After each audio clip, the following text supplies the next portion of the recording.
दोस्तों नमस्कार। मैं नाज सोनांचली कथा कहानी और उपन्यास के संग के साथ पुनः हाजिर हूँ। दोस्तों, इस समय हम लोग सुन रहे हैं प्रेमचंद की लिखी हुई कुछ श्रेष्ठ कहानियों का वाचन।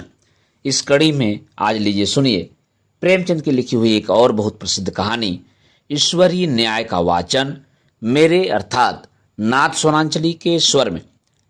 कानपुर जिले में पंडित भृगुदत्त नामक एक बड़े जमींदार थे।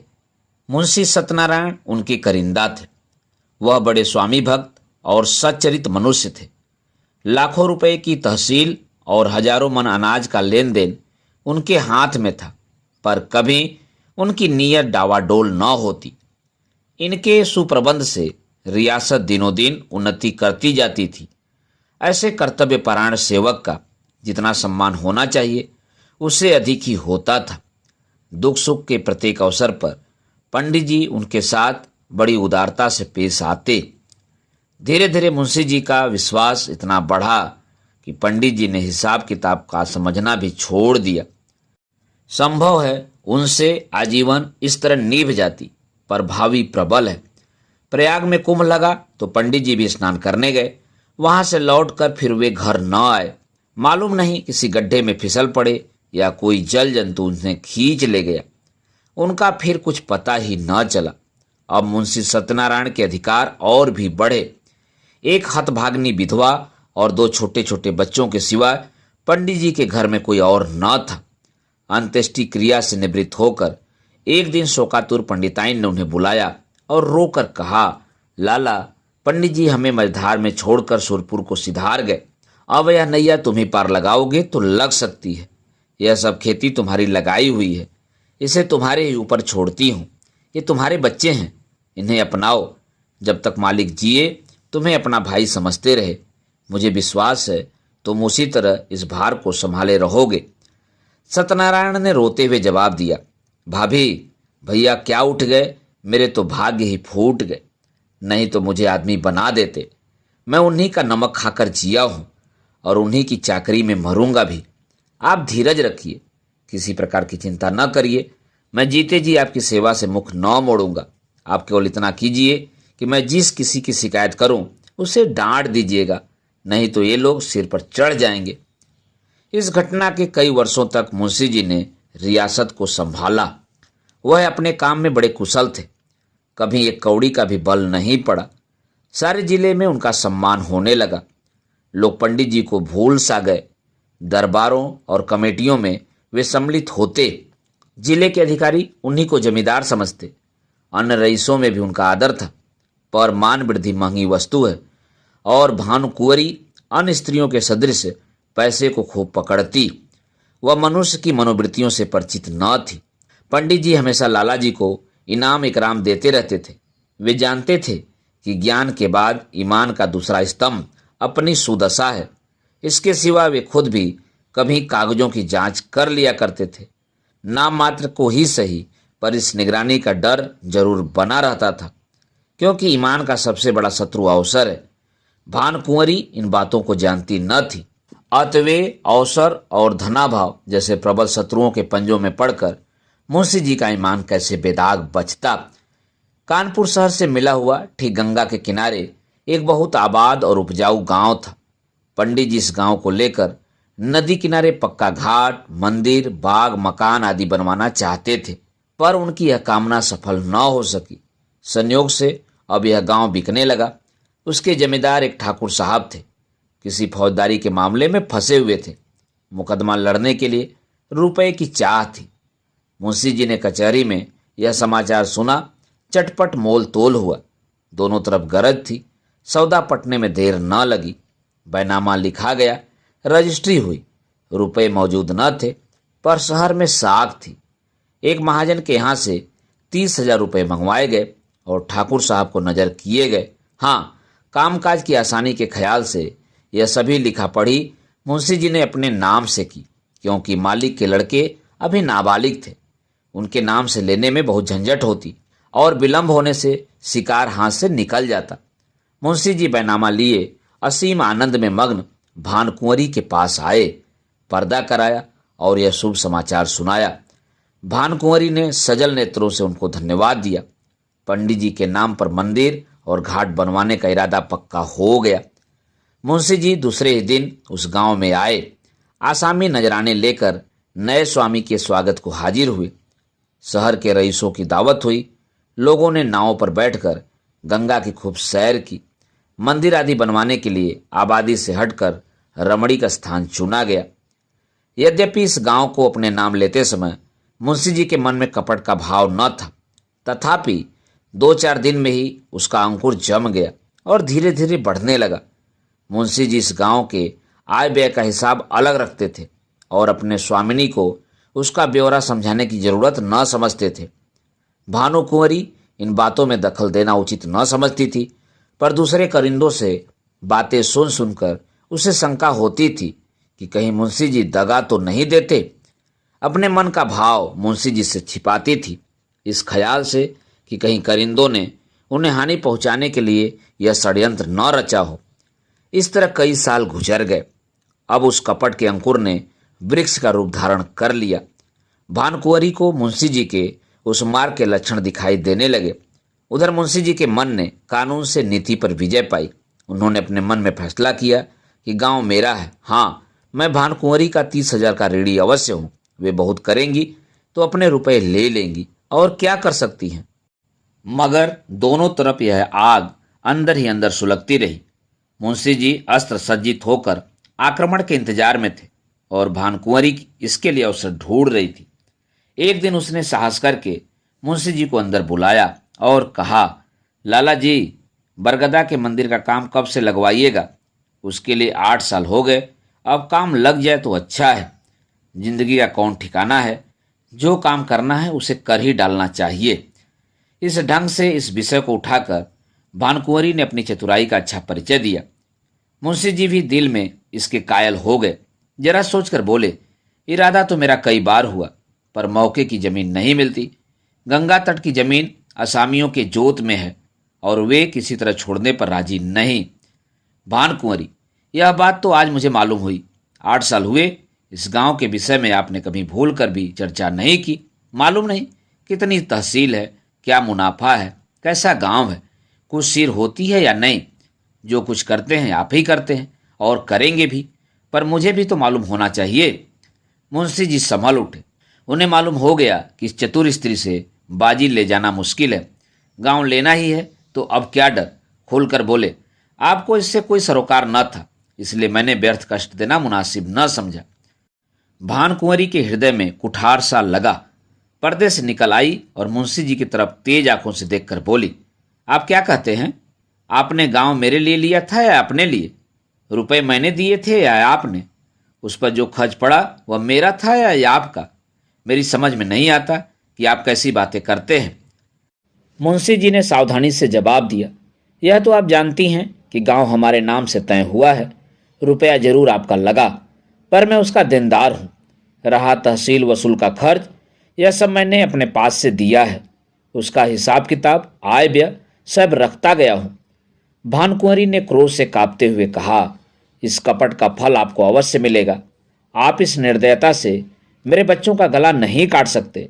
मुझे नहीं मालूम था कि आपने हृदय में छुरी छुपा रखी है, नहीं तो यह नौबत ही क्यों आती। खैर, अब से मेरी रोकड़ और बही खाता आप कुछ न छुइए। मेरा जो कुछ होगा ले लूँगी। जाइए, एकांत में बैठकर सोचिए। पाप से किसी का भला नहीं होता। आप समझते होंगे कि बालक अनाथ हैं, इनकी संपत्ति हजम कर लूँगा। इस भूल में न रहिएगा। मैं आपके घर की ईंट तक बिकवा दूंगी। यह कहकर भानुकुंवरी फिर पर्दे की आड़ में आ बैठी और रोने लगी। स्त्रियां क्रोध के बाद किसी न किसी बहाने रोया करती हैं। लाला साहब को कोई जवाब न सूझा। यहाँ से उठकर आए और दफ्तर जाकर कागज उलट पुलट करने लगे, पर भानुकुंवरी भी उनके पीछे पीछे दफ्तर में पहुंची और डांट कर बोली, मेरा कोई कागज मत छूना, नहीं तो बुरा होगा। तुम भी सैले साफ हो, मैं तुम्हारा मुंह नहीं देखना चाहती। मुंशी जी कागजों में कुछ काट छाट करना चाहते थे, पर विवश हो गए। खजाने की कुंजी निकालकर फेंक दी, बही खाते पटक दिए, किवाड़ धड़ाके से बंद किए और हवा की तरह सन्न से निकल गए। कपट में हाथ तो डाला, पर कपट मंत्र न जाना। दूसरे करिंदों ने यह कैफियत सुनी तो फूले न समाये। मुंशी जी के सामने उनकी दाल न गलने पाती थी। भानकुँवरी के पास जाकर वे आग पर तेल छिड़कने लगे। सब लोग इस विषय में सहमत थे कि मुंशी सत्यनारायण ने विश्वासघात किया है। मालिक का नमक उनकी हड्डियों से फूट फूट कर निकलेगा। दोनों ओर से मुकदमेबाजी की तैयारियां होने लगी। एक तरफ न्याय का शरीर था, दूसरी तरफ न्याय की आत्मा, प्रकृति का पुरुष से लड़ने का साहस हुआ। भानकुँवरी ने लाला छक्कनलाल से पूछा, हमारा वकील कौन है? छक्कनलाल ने इधर उधर झांक कर कहा, वकील तो सेठ जी हैं, पर सत्यनारायण ने उन्हें पहले गांठ रखा होगा। इस मुकदमे के लिए बड़े होशियार वकील की जरूरत है। मेहरा बाबू की आजकल खूब चल रही है। हाकिम की कलम पकड़ लेते हैं, बोलते हैं तो जैसे मोटर कार छूट जाती है। सरकार और क्या कहें, कई आदमियों को फांसी से उतार लिया है। उनके सामने कोई वकील जबान तो खोल नहीं सकता। सरकार कहे तो वहीं कर लिए जाए। छक्कनलाल की अतियुक्ति ने संदेह पैदा कर दिया। भानकुँवरी ने कहा, नहीं, पहले सेठ जी से पूछ लिया जाए, उसके बाद देखा जाएगा। आप जाइए, उन्हें बुला लाइए। छक्कनलाल अपनी तकदीर को ठोकते हुए सेठ जी के पास गए। सेठ जी ने भृगुदत्त के जीवन काल से ही उनका कानून संबंधी सब काम किया करते थे। मुकदमे का हाल सुना तो सन्नाटे में आ गए। सत्यनारायण को वह बड़ा नेक नियत आदमी समझते थे। उनके पतन से बड़ा खेद हुआ। उसी वक्त आए। भानकुँवरी ने रो रो कर उनसे अपनी विपत्ति की कथा कही और अपने दोनों लड़कों को उनके सामने खड़ा कर बोली, आप इन अनाथों की रक्षा कीजिए, इन्हें मैं आपको सौंपती हूँ। सेठ जी ने समझौते की बातें छेड़ी। बोले, आपस की लड़ाई अच्छी नहीं, भानकुँवरी, अन्यायी के साथ लड़ना ही अच्छा है। सेठ जी, पर हमारा पक्ष निर्बल है। भानकुँवरी फिर पर्दे से निकल आई और विस्मित होकर बोली, क्या हमारा पक्ष निर्बल है? दुनिया जानती है कि गांव हमारा है, उसे हमसे कौन ले सकता है? नहीं, मैं सुलह कभी न करूंगी। आप कागजों को देखें, मेरे बच्चों की खातिर यह कष्ट उठावें, आपका परिश्रम निष्फल न जाएगा। सत्यनारायण की नीयत पहले खराब न थी। देखिए, जिस मिति में गांव लिया गया, उस मिति में 30,000 का क्या खर्च दिखाया गया है। अगर उसने अपने नाम उधार लिया हो तो देखिए वार्षिक सूद चुकाया गया है या नहीं। ऐसे नरपिशाच से मैं कभी सुलह न करूंगी। सेठ जी ने समझ लिया कि इस समय समझाने बुझाने से कुछ काम न चलेगा। कागजात देखे, अभियोग चलाने की तैयारियां होने लगी। मुंशी सत्यनारायण लाल खिसियाए हुए मकान पहुंचे। लड़के ने मिठाई मांगी, उसे पीटा। स्त्री पर इसलिए बरस पड़े कि उसने क्यों लड़के को उनके पास जाने दिया। अपनी वृद्धा माता को डांट कर कहा, तुमसे इतना भी नहीं हो सका कि जरा लड़के को बहलाओ। एक तो मैं दिन भर का थका मादा घर आऊं और फिर लड़के को खिलाऊं। मुझे दुनिया में न और कोई काम है न धंधा, और इस तरह घर में बावेला मचाकर बाहर आए। सोचने लगे, मुझसे बड़ी भूल हुई। मैं कैसा मूर्ख हूँ। और इतने दिन तक सारे कागज पत्र अपने हाथ में थे, जो चाहता कर सकता था, पर हाथ धरे बैठा रहा। आज सिर पर आ पड़ी तो सूझी। मैं चाहता तो बही खाते सब नए बना सकता था, जिससे इस गांव का और रुपए का जिक्र ही न होता। पर मेरी मूर्खता के कारण घर में आई हुई लक्ष्मी रूठी जाती हैं। मुझे क्या मालूम था कि वह चुड़ैल मुझसे इस तरह पेश आएगी, कागजों को हाथ तक न लगाने देगी। इसी उधेड़बुन में मुंशी जी एकाएक उछल पड़े। एक उपाय सूझ गया, क्यों न कार्यकर्ताओं को मिला लूं। यद्यपि मेरी शक्ति के कारण वे सब मुझसे नाराज थे और इस समय सीधे बात भी न करेंगे, तथापि उनमें ऐसा कोई भी नहीं जो प्रलोभन से मुट्ठी में न आ जाए।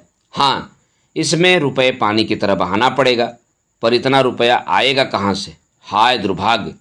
2-4 दिन पहले चेत गया होता तो कोई कठिनाई न पड़ती। क्या जानता था कि वह डाइन इस तरह वज्र प्रहार करेगी। बस अब एक ही उपाय है, किसी तरह कागजात गुम कर दूं। बड़ी जोखिम का काम है, पर करना ही पड़ेगा। दुष्कामनाओं के सामने एक बार सिर झुकाने पर फिर संभलना कठिन हो जाता है। पाप के अथाह दलदल में जहाँ एक बार पड़े कि फिर प्रतिक्षण नीचे ही चले जाते हैं। मुंशी सत्यनारायण सा विचारशील मनुष्य इस समय इस फिक्र में था कि कैसे सेध लगा पाऊं। मुंशी जी ने सोचा, क्या सेध लगाना आसान है? इसके वास्ते कितनी चतुरता, कितना साहस, कितनी बुद्धि, कितनी वीरता चाहिए। कौन कहता है कि चोरी करना आसान काम है। मैं जो कहीं पकड़ा गया तो मरने के सिवा और कोई मार्ग न रहेगा। बहुत सोचने विचारने पर भी मुंशी जी को अपने ऊपर ऐसा दुस्साहस कर सकने का विश्वास न हो सका। हाँ, इससे सुगम एक दूसरी तदबीर नजर आई। क्यों न दफ्तर में आग लगा दूं। एक बोतल मिट्टी का तेल और दिया सलाई की जरूरत है। किसी बदमाश को मिला लो, मगर यह क्या मालूम कि बही उसी कमरे में पड़ी है या नहीं। चुड़ैल ने उसे जरूर अपने पास रख लिया होगा। नहीं, आग लगाना गुनाह बेलज्जत होगा। बहुत देर मुंशी जी करवटें बदलते रहे, नए नए मंसूबे सोचते, पर फिर अपने ही तर्कों से काट देते। वर्षा काल में बादलों की नई नई सूरतें बनती और फिर हवा के वेग से बिगड़ जाती हैं। वही दशा इस समय उनके मंसूबों की हो रही थी। पर इस मानसिक अशांति में भी एक विचार पूर्ण रूप से स्थिर था। किसी तरह इस कागजात को अपने हाथ में लाना चाहिए। काम कठिन है माना, पर हिम्मत न थी तो रार क्यों मोल ली। क्या 30,000 की जायदाद दाल भात का कौर है। चाहे जिस तरह हो, चोर बने बिना काम नहीं चल सकता।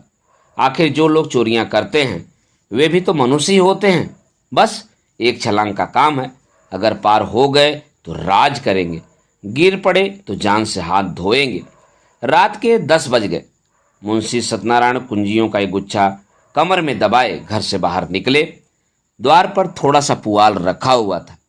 उसे देखते ही वे चौंक पड़े। मारे डर के छाती धड़कने लगी। जान पड़ा कि कोई छिपा बैठा है। कदम रुक गए। पुआल की तरफ ध्यान से देखा, उसमें बिल्कुल हरकत न हुई।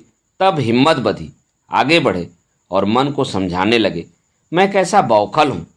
अपने द्वार पर किसका डर और सड़क पर मुझे किसका डर है।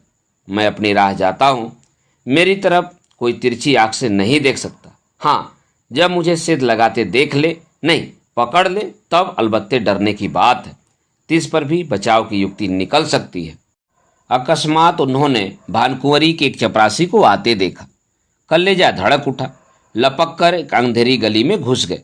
बड़ी देर तक वहां खड़े रहे। जब वह सिपाही आंखों से ओझल हो गया तब फिर सड़क पर आए। वह सिपाही आज सुबह तक इनका गुलाम था। इसे उन्होंने कितनी ही बार गालियां दी थी, लातें मारी थी, पर आज उसे देखकर उनके प्राण सूख गए। उन्होंने फिर तर्क की शरण दी। मैं मानो भंग खाकर आया हूं। इस चपरासी से इतना डरा मानो कि वह मुझे देख लेता, पर मेरा क्या कर सकता था। हजारों आदमी रास्ता चल रहे हैं, उन्हीं में मैं भी एक हूं। क्या वह एक अंतर्यामी है, सबके हृदय का हाल जानता है। मुझे देखकर वह अदब से सलाम करता और वहां का कुछ हाल भी कहता, पर मैं उसे ऐसा डरा कि सूरत तक न दिखाई। इस तरह मन को समझाकर वे आगे बढ़े। सच है, पाप के पंजों में फंसा हुआ मन पतझड़ का पत्ता है जो हवा के जरा से झोंके से गिर पड़ता है। मुंशी जी बाजार पहुंचे। अधिकतर दुकानें बंद हो चुकी थी। उनमें सांड और गायें बैठी हुई जुगाली कर रही थी। केवल हलवाइयों की दुकानें खुली थीं और कहीं कहीं गजरे वाले हार की हाक लगाते फिरते थे। सब हलवाई मुंशी जी को पहचानते थे। आते हुए मुंशी जी ने सिर झुका लिया, कुछ चाल बदली और लपकते हुए चले। एकाएक उन्हें एक बग्घी आती दिखाई दी। यह सेठ बल्लभदास वकील की बग्घी थी। इसमें बैठकर हजारों बार सेठ जी के साथ कचहरी गए थे, पर आज वह बग्घी कालदेव के समान भयंकर मालूम हुई। फौरन एक खाली दुकान पर चढ़ गए। वहां विश्राम करने वाले सांड ने समझा वे मुझे पदच्युत करने आए हैं। माथा झुकाए फुफकारता हुआ उठ बैठा, पर इसी बीच में बग्घी निकल गई और मुंशी जी की जान में जान आई। अब कि उन्होंने तर्क का आश्रय न लिया। समझ गए कि इस समय इससे कोई लाभ नहीं। खैरियत यह हुई कि वकील ने देखा नहीं। यह एक घाघ है, मेरे चेहरे से ताड़ जाता।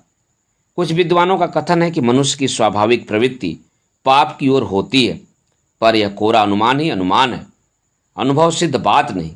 सच बात तो यह है कि मनुष्य स्वभावतः पाप भीरू होता है और हम प्रत्यक्ष देख रहे हैं कि पाप से उसे कैसी घृणा होती है। एक फरलांग आगे चलकर मुंशी जी को एक गली मिली। वह भानकुंवरी के घर का एक रास्ता था। धुंधली सी लालटेन जल रही थी। जैसा मुंशी जी ने अनुमान किया था, पहरेदार का पता न था। अस्तबल में चमारों के यहाँ नाच हो रहा था। कई चमारी ने बनाव श्रृंगार करके नाच रही थी। चमार मृदंग बजा बजा कर गाते थे, नाही घरे श्याम घेरी आए बदरा, सोवत रहेऊ सपना एक दयेऊ रामा, भूली गई नींद डरक गए कजरा, नहीं घरे श्यामा घेरी आए बदरा। दोनों पहरेदार वहीं तमाशा देख रहे थे। मुंशी जी दबे पांव लालटेन के पास गए और जिस तरह बिल्ली चूहे पर झपटती है उसी तरह उन्होंने झपट कर लालटेन को बुझा दिया। एक पड़ाव पूरा हो गया, पर वे उस कार्य को जितना दुष्कर समझते थे उतना न जान पड़ा। हृदय कुछ मजबूत हुआ। दफ्तर के बरामदे में पहुंचे और खूब कान लगाकर आहट ली। चारों ओर सन्नाटा छाया हुआ था, केवल चमारों का कोलाहल सुनाई देता था। इस समय मुंशी जी के दिल में धड़कन थी, पर सिर धमधम कर रहा था, हाथ पांव कांप रहे थे, सांस बड़े वेग से चल रही थी। शरीर का एक एक रोम, आंख और कान बना हुआ था। वे सजीवता की मूर्ति हो रहे थे। उनमें जितना पौरुष, जितनी चपलता, जितना साहस, जितनी चेतना, जितनी बुद्धि, जितना अवसान था, वे सब इस वक्त सजग और सचेत होकर इच्छा शक्ति की सहायता कर रहे थे। दफ्तर के दरवाजे पर वहीं पुराना ताला लगा हुआ था। इसकी कुंजी आज बहुत तलाश करके वे बाजार से लाए थे। ताला खुल गया। किवाड़ों ने बहुत दबी जबान से प्रतिरोध किया। इस पर किसी ने ध्यान न दिया। मुंशी जी दफ्तर में दाखिल हुए। भीतर चिराग जल रहा था। मुंशी जी को देखकर उसने एक दफे सिर हिलाया, मानो उन्हें भीतर आने से रोका। मुंशी जी के पैर थरथर कांप रहे थे। एड़ियां जमीन से उछली पड़ती थी। पाप का बोझ उन्हें असह्य था। पल भर में मुंशी जी ने बहियों को उल्टा पलटा। लिखावट उनकी आंखों में तैर रही थी। इतना अवकाश कहाँ था कि जरूरी कागजात छांट लेते। उन्होंने सारी बहियों को समेट कर एक गट्ठर बनाया और सिर पर रखकर तीर के समान कमरे से बाहर निकल आए। उस पाप की गठरी को लादे हुए वह अंधेरी गली से गायब हो गए। तंग, अंधेरी, दुर्गंधपूर्ण कीचड़ से भरी हुई गलियों में से वे नंगे पांव स्वार्थ, लोभ और कपट का बोझ लिए चले जाते थे, मानो पापमय आत्मा नरक की गलियों में बही चली जाती थी। बहुत दूर तक भटकने के बाद वे गंगा के किनारे पहुंचे। जिस तरह कलुषित हृदयों में कहीं कहीं धर्म का धुंधला प्रकाश रहता है, उसी तरह नदी की काली सतह पर तारे झिलमिला रहे थे। तट पर कई साधु धूनी जमाए पड़े थे। ज्ञान की ज्वाला मन की जगह बाहर दहक रही थी। मुंशी जी ने अपना गट्ठर उतारा और चादर से खूब मजबूत बांधकर बलपूर्वक नदी में फेंक दिया। सोती हुई लहरों में कुछ हलचल हुई और फिर सन्नाटा छा गया। मुंशी सत्यनारायण के घर में 2 स्त्रियां थीं, माता और पत्नी। वे दोनों अशिक्षिता थीं। तिस पर भी मुंशी जी को गंगा में डूब मरने या कहीं भाग जाने की जरूरत न होती थी। न वे बाड़ी पहनती थीं, न मोजे जूते, न हारमोनियम पर गा सकती थी। यहाँ तक कि उन्हें साबुन लगाना भी न आता था। हेयर पिन, ब्रुचेज, जैकेट आदि परम आवश्यक चीज़ों का तो नाम भी न सुना था। बहू में आत्मसम्मान जरा भी नहीं था, न सास में आत्मगौरव का जोश। बहू अब तक सास की घुड़कियां भीगी बिल्ली की तरह सह लेती थी। सास को बच्चे के नहलाने धुलाने, यहाँ तक कि घर में झाड़ू देने से भी घृणा न थी। हाँ, ज्ञान अंधे बहू स्त्री क्या थी, मिट्टी का लोदा थी। 1 पैसे की जरूरत होती तो सास से मांगती। सारांश यह कि दोनों स्त्रियां अपने अधिकारों से बेखबर अंधकार में पड़ी हुई पशुवत जीवन व्यतीत करती थी। ऐसी फूहड़ थी कि रोटियां भी अपने हाथों से बना लेती थी। कंजूसी के मारे दालमोट, समोसे कभी बाजार से न मंगाती। आगरे वाली की दुकान से चीजें खाई होती तो उनका मजा जानती। बुढ़िया खुसट दवा दर्पण भी जानती थी। बैठी बैठी घास पात कूटा करती। मुंशी जी ने माँ के पास जाकर कहा, अम्मा अब क्या होगा? भानकुंवरी ने मुझे जवाब दे दिया। माता ने घबराकर पूछा, जवाब दे दिया? मुंशी, हाँ बिल्कुल बेकसूर। माता, क्या बात हुई? भानकुंवरी का मिजाज तो ऐसा न था। मुंशी, बात कुछ न थी। मैंने अपने नाम से जो गांव लिया था उसे मैंने अपने अधिकार में कर लिया। कल मुझसे और उनसे साफ साफ बातें हुई। मैंने कह दिया कि गांव मेरा है, मैंने अपने नाम से लिया है, उसमें तुम्हारा कोई इजारा नहीं। बस बिगड़ गई, जो मुंह में आया बकती रही। उसी वक्त मुझे निकाल दिया और धमका कर कहा, मैं तुमसे लड़कर अपना गांव ले लूंगी। अब आज ही उनकी तरफ से मेरे ऊपर मुकदमा दायर होगा, मगर इससे होता क्या है, गांव मेरा है, उस पर मेरा कब्जा है। एक नहीं 1000 मुकदमे चलाएं, डिग्री मेरी होगी। माता ने बहू की तरफ मर्मांतक दृष्टि से देखा और बोली, क्यों भैया, वह गांव लिया तो था तुमने उन्हीं के रुपए से और उन्हीं के वास्ते। मुंशी, लिया था तब लिया था, अब मुझसे ऐसा आबाद और मालदार गांव नहीं छोड़ा जाता। वह मेरा कुछ नहीं कर सकती, मुझसे अपना रुपया भी नहीं ले सकती। 150 गांव तो हैं, तब भी हवस नहीं मानती।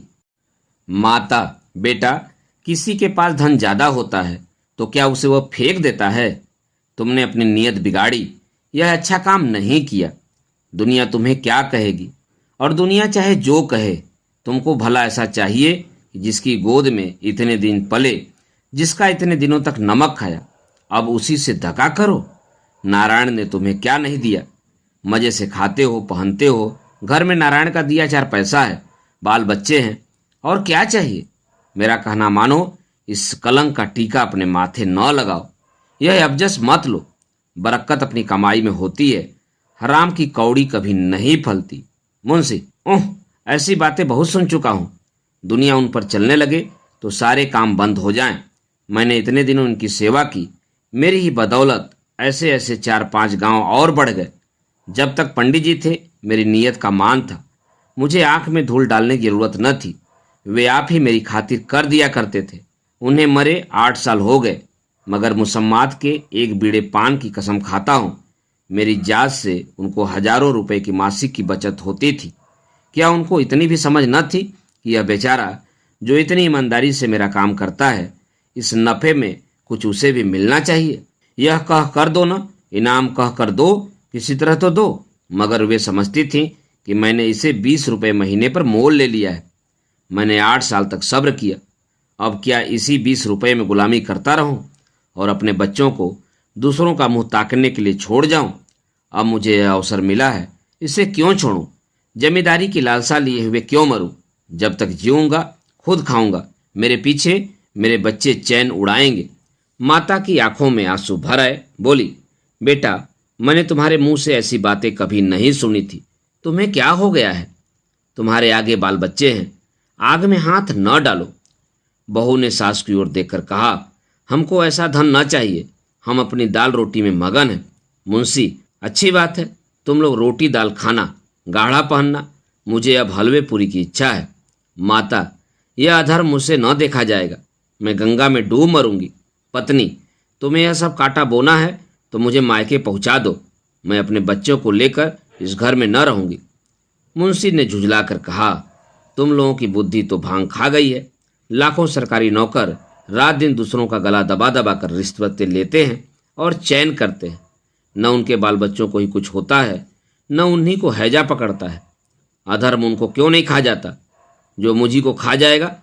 मैंने तो सत्यवादियों को सदा दुख झेलते ही देखा है। मैंने जो कुछ किया है सुख लूटूंगा, तुम्हारे मन में जो आए करो। प्रातःकाल दफ्तर खुला तो कागजात सब गायब थे। मुंशी छक्कनलाल बौखलाए से घर में गए और मालकिन से पूछा, कागजात आपने उठवा लिए हैं? भानकुंवरी ने कहा, मुझे क्या खबर, जहां आपने रखे होंगे वहीं होंगे। फिर सारे घर में खलबली पड़ गई, पहरेदारों पर मार पड़ने लगी। भानकुंवरी को तुरंत मुंशी सत्यनारायण पर संदेह हुआ, मगर उनकी समझ में छक्कनलाल की सहायता के बिना यह काम होना असंभव था। पुलिस में रपट हुई, एक ओझा नाम निकालने के लिए बुलाया गया। मौलवी साहब ने कुर्रा फेंका। ओझा ने बताया, यह किसी पुराने बैरी का काम है। मौलवी साहब ने फरमाया, किसी घर के भेदिये ने यह हरकत की है।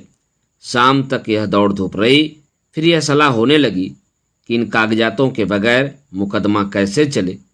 पक्ष तो पहले से ही निर्बल था, जो कुछ बल था वह इसी बही खाते का था। अब तो सबूत भी हाथ से गए, दावे में कुछ जान ही न रही। मगर भानकुंवरी ने कहा, बला से हार जाएंगे, हमारी चीज कोई छीन ले तो हमारा धर्म है कि उससे यथाशक्ति लड़ें, हार कर बैठना कायरों का काम है। सेठ जी को इस दुर्घटना का समाचार मिला तो उन्होंने भी यही कहा कि अब दावे में जरा भी जान नहीं है, केवल अनुमान और तर्क का भरोसा है। अदालत ने माना तो माना, नहीं तो हार माननी पड़ेगी। पर भानुकुंवरी ने एक न मानी। लखनऊ और इलाहाबाद से 2 होशियार बैरिस्टर बुलाए। मुकदमा शुरू हो गया। सारे शहर में इस मुकदमे की धूम थी। कितने ही रईसों और भानुकुंवरी ने साथी बनाया था। मुकदमा शुरू होने के समय हजारों आदमियों की भीड़ हो जाती थी। लोगों के इस खिंचाव का मुख्य कारण यह था कि भानुकुंवरी एक पर्दे की आड़ में बैठी हुई अदालत की कार्रवाई देखा करती थी, क्योंकि उसे अब अपने नौकरों पर जरा भी विश्वास न था। वादी बैरिस्टर ने एक बड़ा वक्तव्य दिया। उसने सत्यनारायण की पूर्वावस्था का खूब अच्छा चित्र खींचा। उसने दिखलाया कि वे कैसे स्वामी भक्त, कैसे कार्यकुशल, कैसे कर्मशील थे, और स्वर्गवासी पंडित भृगुदत्त का उन पर पूर्ण विश्वास हो जाना किस तरह स्वाभाविक था। इसके बाद उसने सिद्ध किया कि मुंशी सत्यनारायण की आर्थिक व्यवस्था कभी ऐसी न थी कि वे इतना धन संचय करते। अंत में उसने मुंशी जी की स्वार्थपरता, कूटनीति, निर्दयता और विश्वासघातकता का ऐसा घृणोत्पादक चित्र खींचा कि लोग मुंशी जी को गालियां देने लगे। इसके साथ ही उसने पंडित जी के अनाथ बालकों की दशा का बड़ा ही करुणोत्पादक वर्णन किया।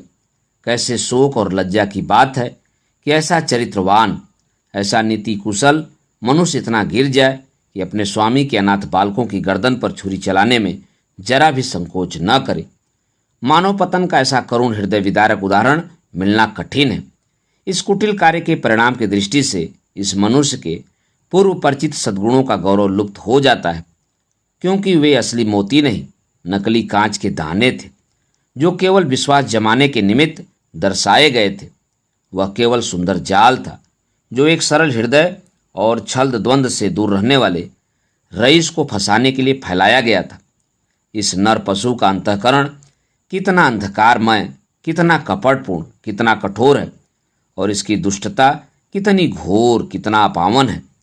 अपने शत्रु के साथ दया करना एक बार तो क्षम्य है, मगर इस मलिन हृदय मनुष्य ने उन बेकसों के साथ दगा किया है जिन पर मानव स्वभाव के अनुसार दया करना उचित है। यदि आज हमारे पास बही खाते मौजूद होते, अदालत पर सत्यनारायण की सत्यता स्पष्ट रूप से प्रकट हो जाती, पर मुंशी जी के बर्खास्त होते ही दफ्तर से उनका लुप्त हो जाना भी अदालत के लिए एक बड़ा सबूत है। शहर के कई रईसों ने गवाही दी, पर सुनी सुनाई बातें जीरे में उखड़ गईं। दूसरे दिन फिर मुकदमा पेश हुआ। प्रतिवादी के वकील ने अपनी तरफ से बात रखनी शुरू की। उसमें गंभीर विचारों की अपेक्षा हास्य का आधिक्य था। यह एक विलक्षण न्याय सिद्धांत है कि किसी धनाढ्य मनुष्य का नौकर जो कुछ खरीदे वह उसके स्वामी की चीज समझी जाए। इस सिद्धांत के अनुसार हमारी गवर्नमेंट को अपने कर्मचारियों की सारी संपत्ति पर कब्जा कर लेना चाहिए। यह स्वीकार करने में हमको कोई आपत्ति नहीं कि हम इतने रुपयों का प्रबंध न कर सकते थे, और यह धन हमने स्वामी जी से ऋण लिया था, पर हमसे ऋण चुकाने का कोई तकाजा न करके वह जायदाद ही मांगी जाती है।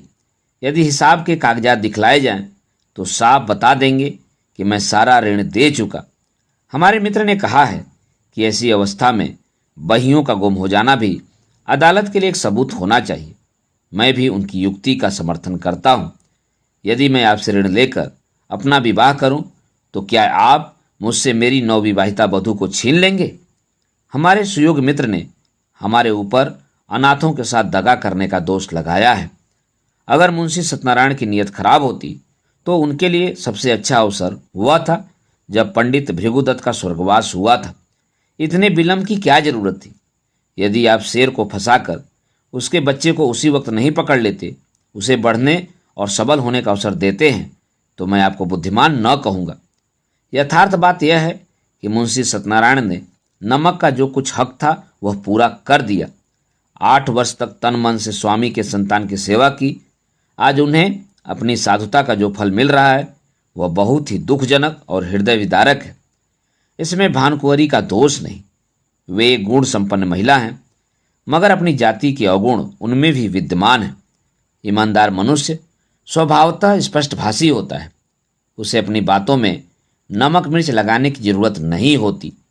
यही कारण है कि मुंशी जी के मृदुभाषी मातहतों को उन पर आक्षेप करने का मौका मिल गया। इस दावे की जड़ केवल इतनी ही है और कुछ नहीं। भानुकुंवरी यहाँ उपस्थित हैं। क्या वे कह सकती हैं कि इस 8 वर्ष की मुद्दत में कभी इस गांव का जिक्र उनके सामने आया? कभी उनके हानि लाभ, आय व्यय, लेन देन की चर्चा उनसे की गई? मान लीजिए कि मैं गवर्नमेंट का मुलाजिम हूं। यदि मैं आज दफ्तर में आकर अपनी पत्नी की आय व्यय और अपने टहलुओं के टैक्सों का पचड़ा गाने लगूं तो शायद मुझे शीघ्र ही अपने पद से पृथक होना पड़े, और संभव है कुछ दिनों तक बरेली की विशाल अतिथिशाला में भी रखा जाऊं। जिस गांव से भानकुंवरी का सरोकार न था, उसकी चर्चा उनसे क्यों की जाती? इसके बाद बहुत से गवाह पेश हुए, जिनमें अधिकांश आसपास के देहातों के जमींदार थे। उन्होंने बयान दिया कि हमने मुंशी सत्यनारायण को असामियों को अपनी दस्तखती रसीदें देते और अपने नाम से खजाने में रुपया दाखिल करते देखा है। इतने में संध्या हो गई। अदालत ने 1 सप्ताह में फैसला सुनाने का हुक्म दिया। सत्यनारायण को अब अपनी जीत में कोई संदेह न था। वादी पक्ष के गवाह भी उखड़ गए थे और बहस भी सबूत से खाली थी। अब इनकी गिनती भी जमींदारों में होगी और संभव है यह कुछ दिनों में रईस कहलाने लगेंगे। पर किसी न किसी कारण से अब शहर के गणमान्य पुरुषों से आंखें मिलाते शर्माते थे। उन्हें देखते ही उनका सिर नीचा हो जाता था। वह मन में डरते थे कि लोग कहीं इस विषय पर कुछ पूछताछ न कर बैठे। वह बाजार में निकलते तो दुकानदारों में कुछ कानाफूसी होने लगती और लोग उन्हें तिरछी दृष्टि से देखने लगते। अब तक लोग उन्हें विवेकशील और सच्चरित मनुष्य समझते थे। शहर के धनी मनी उन्हें इज्जत की निगाह से देखते और उनका बड़ा आदर करते थे। यद्यपि मुंशी जी को अब तक इनसे टेढ़ी तिरछी सुनने का संयोग न पड़ा था, तथापि उनका मन कहता था कि सच्ची बात किसी से छिपी नहीं है। चाहे अदालत से उनकी जीत हो जाए, पर उनकी साख अब जाती रही। अब उन्हें लोग स्वार्थी, कपटी और दगाबाज समझेंगे। दूसरों की बात तो अलग रही, स्वयं उनके घरवाले उनकी उपेक्षा करते थे।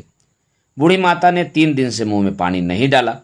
स्त्री बार बार हाथ जोड़कर कहती थी कि अपने प्यारे बालकों पर दया करो। बुरे काम का फल कभी अच्छा नहीं होता, नहीं तो पहले मुझी को विष खिला दो। जिस दिन फैसला सुनाया जाने वाला था, प्रातःकाल एक कुजड़ी तरकारियां लेकर आई और मुंशियाइन से बोली, बहू जी, हमने बाजार में एक बात सुनी है, बुरा न मानो तो कहूँ। जिसको देखो उसके मुख से यही बात निकलती है कि लाला बाबू ने जालसाजी से पंडिताइन का कोई हल्का ले लिया है। हमें तो इस पर यकीन नहीं आता। लाला बाबू ने न संभाला होता तो अब तक पंडिताइन का कहीं पता न लगता, 1 अंगुल जमीन न बचती। इन्हीं के जैसा सरदार था कि सबको संभाल लिया, तो क्या अब उन्हीं के साथ बदी करेंगे? अरे बहू, कोई कुछ साथ लाया है कि ले जाएगा? यही नेकी बदी रह जाती है। बुरे का फल बुरा होता है। आदमी न देखे पर अल्लाह सब कुछ देखता है। बहू जी पर घड़ों पानी पड़ गया। जी चाहता था कि धरती फट जाती तो वो उसमें समा जाती। स्त्रियां स्वभावतः लज्जावती होती हैं। उनमें आत्माभिमान की मात्रा अधिक होती है। निंदा अपमान उनसे सहन नहीं हो सकती। सिर झुकाए हुए बोली, बुआ, मैं इन बातों को क्या जानूं? मैंने तो आज ही तुम्हारे मुंह से सुनी है। कौन सी तरकारियां हैं? मुंशी सत्यनारायण अपने कमरे में लेटे हुए कुजड़िन की बातें सुन रहे थे। उसके चले जाने के बाद स्त्री से आकर पूछने लगे, यह शैतान की खाला यहाँ क्या कह रही थी?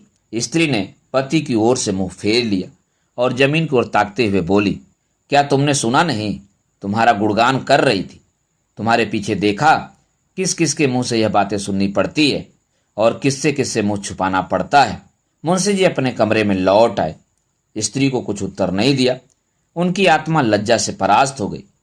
जो मनुष्य सदैव सर्व सम्मानित रहा हो, जो सदा आत्माभिमान से उठाकर सर चलता रहा हो, जिसकी सुकृति की सारे शहर में चर्चा होती रही हो, वह कभी सर्वथा लज्जा सुन नहीं हो सकता। लज्जा कुपथ की सबसे बड़ी शत्रु है। कुवासनाओं के भ्रम में पड़कर मुंशी जी ने समझा था, मैं इस काम को ऐसी गुप्त रीति से पूरा कर ले जाऊंगा कि किसी को कानो कान खबर न होगी। पर यह उनका मनोरथ सिद्ध न हुआ। बाधाएं आ खड़ी हुई। उनके हटाने में उन्हें बड़े दुस्साहस से काम लेना पड़ा, पर यह भी उन्होंने लज्जा से बचने के निमित्त किया, जिसमें यह कोई न कह सके कि अपनी स्वामिनी को धोखा दिया।